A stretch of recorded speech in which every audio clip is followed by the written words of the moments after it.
Hi, welcome to Sue Maree P. My name's Sue. Today I'm going to share something with saffron. This Friday at St Lucia Day or Lucia-dagen. It's a celebration in Sweden and Nordic countries where they have procession singing. The choir dresses in white and there's candles lit and there's saffron buns eaten. Today I'm going to do a saffron Babka bun, which is a twisted bread with filling. And of course, I love baking with spelt, so I'm going to do it with spelt flour today. So let's get mixing. So I'm going to do it on my stand mixer, but you can do this by hand. So in there, I'm adding some warm water, and this is going to make 2 loaves. I'm going to add 14 grams of yeast. So that was warm water, just warm to touch. I like to grab like a little chopstick. And because it's a sweet bun, we're adding sugar. I'm adding 100 grams of sugar. Cut that back if you're trying to avoid having too much sugar. And I'm adding 600 grams of white spelt flour. Now, if you've only got whole grain spelt flour, you can use that. It will just be a denser bread. So if you wanted to sift out some of the grain to make it lighter, feel free to do that. And in there, we're going to add 1 gram of saffron. I've got these little half-gram packets. And saffron is what will give it that lovely yellow colour. I've got a teaspoon of vanilla sugar and 1/4 teaspoon of salt. You can add vanilla extract. I just thought it'd be nice to have a little bit more of a vanilla flavour. I've got 2 eggs, whole eggs. I'm just throwing them in. I've got some butter here. That's 150 grams, all chopped and softened. That's salted butter. That's mainly what I use here. And I've got an orange, which I'm just going to zest half of it. I used some of it yesterday. So if you're wondering why it looks a bit odd. So this is what's called an enriched dough. It's enriched because it's got the butter. Now you can add milk if you'd like instead of the water to make it even richer, but I'm just doing water today. If you don't have an orange in the house, you can use lemon. Or with any of these flavourings, you can take them out and mix and match them. Just going to pop this on the stand mixer. I'm going to mix this together for about 5 minutes till it's nice and smooth.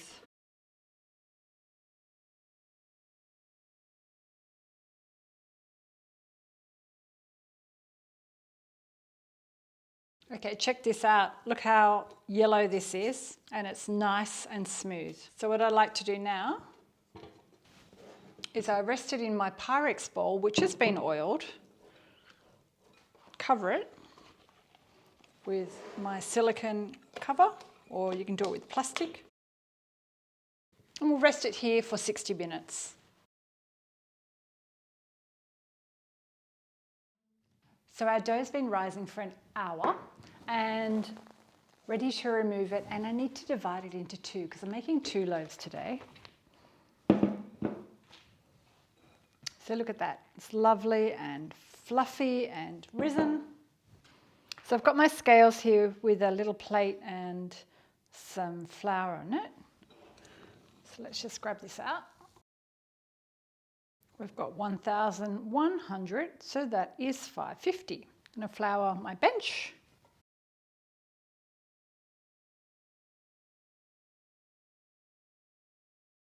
Okay, so we're going to make a rectangle. And we need to make it 38 by 28. So I've got an old baking tray here, so we need to make it about that size.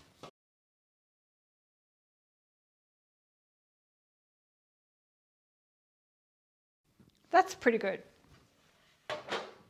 I just tried to stretch it a bit too much and I ripped it, so I'm just going to patch that up.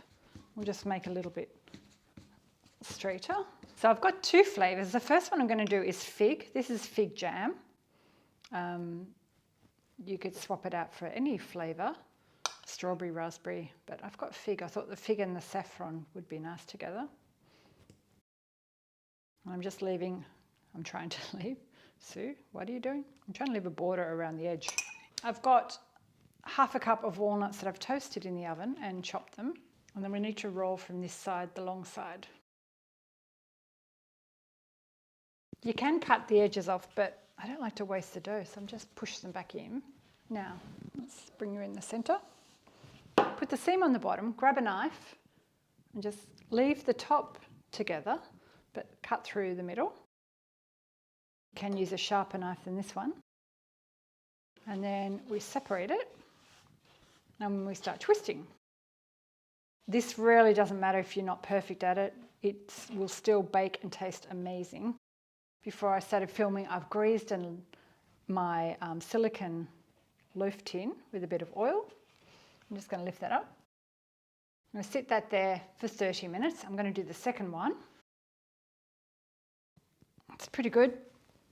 If you wanted to be a bit more perfect, you could cut the edges off, but I'm not going to. So I've got Nutella here. Now, if you wanted to make your own chocolate hazelnut spread, feel free. You could add another kind of chocolate. I'm just doing this because it was already in the cupboard. And sprinkle it with the almonds, or you can do pistachios.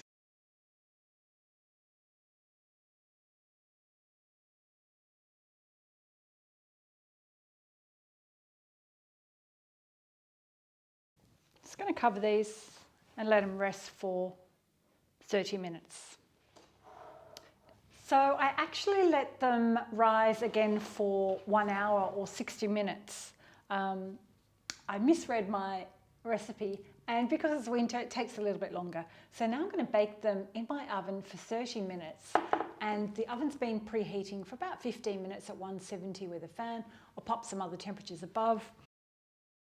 As I like to do when I bake with spelt flour, I put a little bit of water in a ramekin and I place that down the bottom. So I'm going to bake it for 30 minutes till they're nice and golden. So while they're baking, we need to make a sugar syrup. So in the small pot here, I've got 120 grams of sugar, and we just need 80 grams of water. So I'm going to cook this, or gently boil it, and then reduce it to a simmer, and then we can brush this on when they come out of the oven. We just need to keep an eye on it, make sure the sugar all melts down, and then it's nice and bubbly.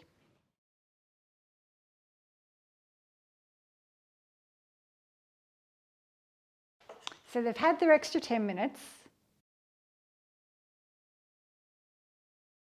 And I think they're good to put the drizzle on top. So let's just brush this sugar syrup all over. And then we need to let them completely cool before we slice into them and have a look. But they smell absolutely fantastic.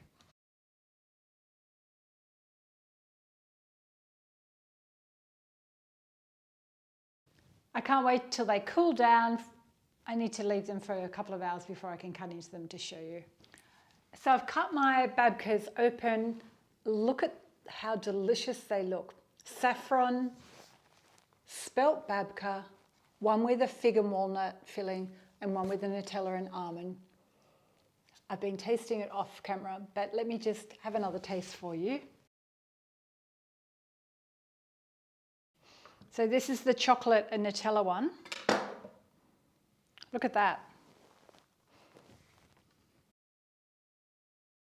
Soft and buttery, and the zest of the orange goes really nicely with the saffron and the Nutella and the little crunch of the almonds. Delicious. So the next one I'm going to try is the fig and walnut one. I forgot to show you. Check out how good that looks. Again, the flavours are so nice. This is definitely on the sweeter side of what I would usually eat, but it's a sweet treat. Better than the plain saffron buns. A bit of a twist. Yum. I love the crunch of the walnuts. Again, the flavours just work so well. Let me know in the comments below what you think. Let me know if you've tried saffron bread before, and if you give my saffron babka a go. I'll pop a few other spelt baking bread recipes ideas up above. Have a wonderful festive season. Merry Christmas from Sweden. Hej då. Good jul, as they say here.